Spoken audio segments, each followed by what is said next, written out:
Hey guys, this is Savannah from earthandwater.co. Today we're going to talk about generational curses. Ooh, spooky. And I say spooky because it's a curse, right? Curse. Curses are spooky. And I already feel like I want to go on a tangent about words and how people get really hung up on them for closed-minded reasons, for the lack of a better word. My son's really interested in languages, which is awesome because I've always also been really interested in languages. And he asked me earlier how many languages there was in the world. And I was like, I don't know, let's Google it. And we came up with, or Google told us, that there are over 7,100 languages in the world. 7,100. More than, okay? Pause this and think about the vastness of that. Entire languages, which means entire worlds, because our language shapes our world, and that is why it's problematic. I could very easily we could do a whole episode on languages, and we will. I'm still researching this one. Long story short, words are abstract at best. When you're engaging in communication, and that means talking to someone, hanging out with someone, trying to understand someone, listening to someone, but also reading things, consuming content, the specific words used should be taken at least level 3. As in, like, they're not the primary source that you're paying attention to, okay? They're not even the secondary source you're paying attention to.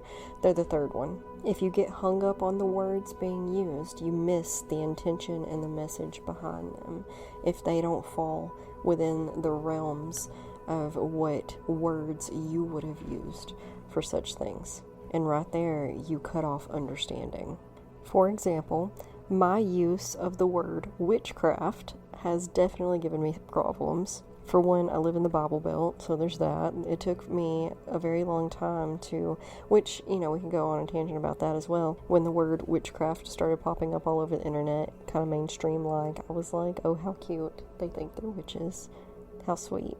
But I completely wrote it off. Like, I didn't take any merit in it whatsoever. I was like, that's definitely not what I'm doing. And then I kept doing what I was doing, and turns out, yeah, that's exactly what we're labeling as witchcraft these days. There's a book I highly recommend. It's very good. It's called The Inner Temple of Witchcraft, I believe. That's with me not getting up to go find it to tell you exactly. Actually, let's Google it. I can do that. The Inner Temple of Witchcraft by Christopher Picksack.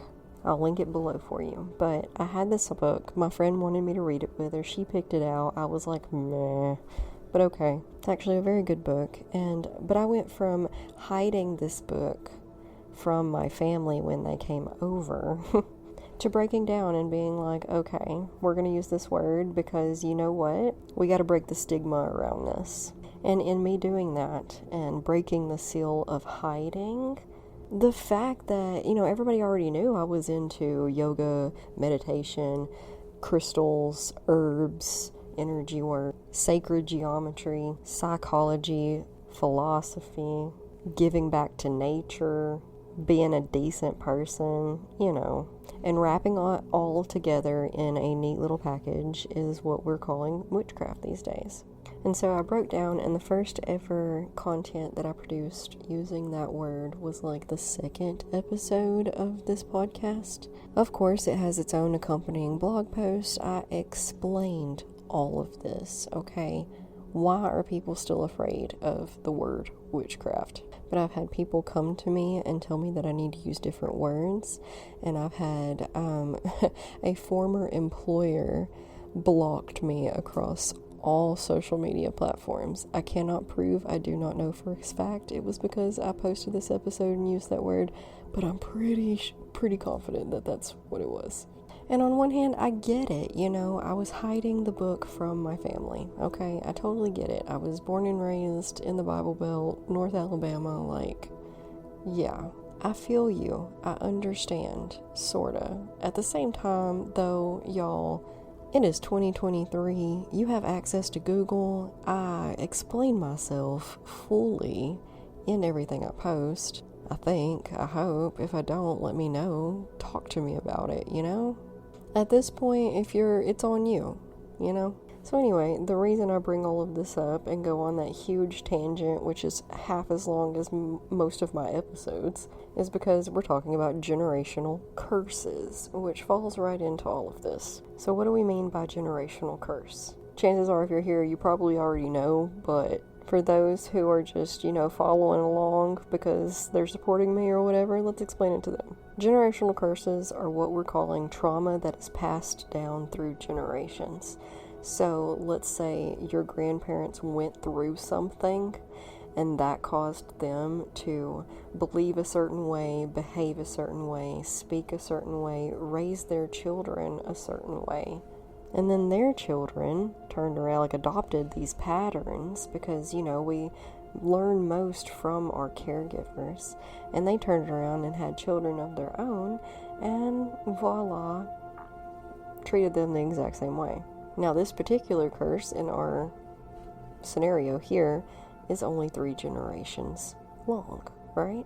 Zoom out a little bit and think about how long people have been on this planet, and that's how long they've been acquiring this, or been doing this, getting something and then passing it down to the next generation without much of a thought on how that affects the future and the people of the future and society and culture as a whole, because gosh, there are most definitely things that happened thousands of years ago that are still affecting us today, I promise you. So take a second to think about your caregivers, your parents, your grandparents, your aunts, your uncles, whoever helped raise you. There was probably lots of people. Anything negative about how they treated you and that you took from and integrated into your being, your belief system, how you act, how you interact, how you think, how you speak, how you be. Those things were given to you by them. Where did they get them? Probably from someone else. And thus, here we are. That is what a generational curse is. For one, we're not going to be angry with this. It is what it is at this point. There's nothing we can do to change the past. We can just move forward.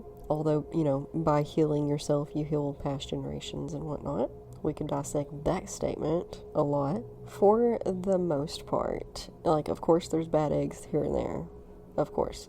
But for the most part, everybody has been doing the best that they could up until this point.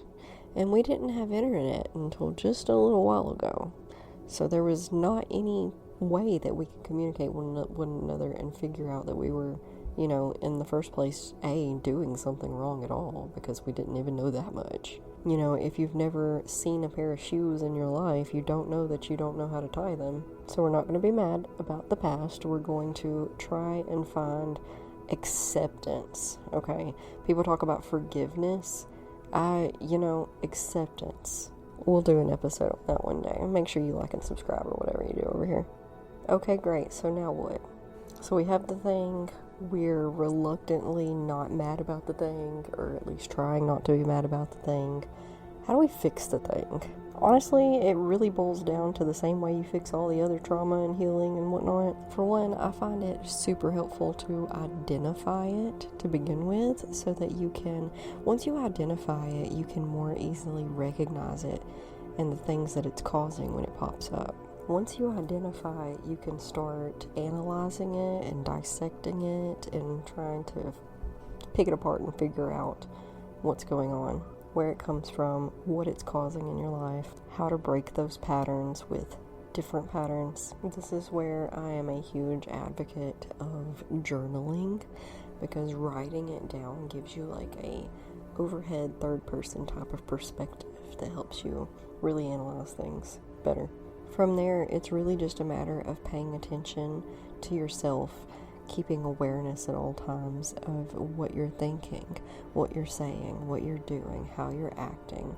Is it positive? Is it helpful? And slowly over time, you will start to rework those patterns. Sorry, I know everybody's always looking for some key to success and key to healing and some magic pill, essentially, to fix it, but it always comes back to the same thing, okay? Practicing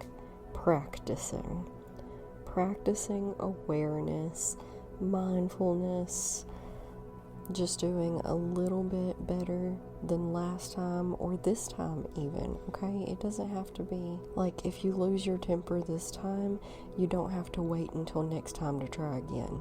If you lose your temper this time, you can realize that, pause, hold on a second, take a breath, relax your face and shoulders, apologize if you need to, recalibrate, and then move forward. That is a beautiful stepping stone and sign of progress. That's the work, isn't it? Swallowing the ego, finding humility and humbleness. That's the work. It's always the work, no matter the problem. That's the work. It always comes back to that right there.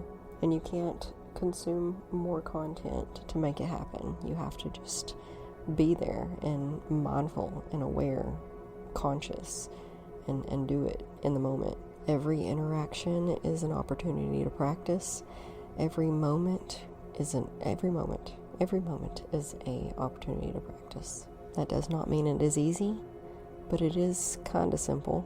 It's not simple, but it is simple. I know you can do it. I know you have the strength. I believe in you. You just have to believe in you. You have to know that you can. You have to want to enough to get through the difficulties. Just like stepping on that stage even though you're terrified, or jumping off the second platform because your cousin told you you had to. It's a matter of feeling the emotions, being aware of the emotions, and then doing what you need to do anyway. That's the secret. The secret is there is no secret.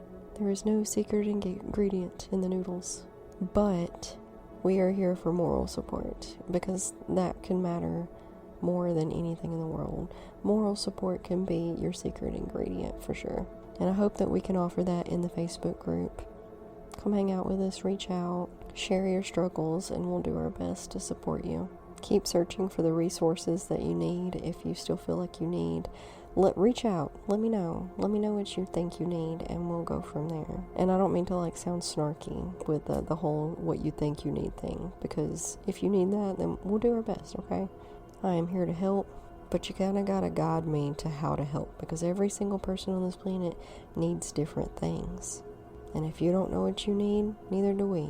But we can brainstorm together, and we can bounce ideas off one another. But you have to take the first step, because I don't even know that you're listening to this unless you let me know. So with all of that, let me know. I'm here. I love you. Namaste. I'll see you next week.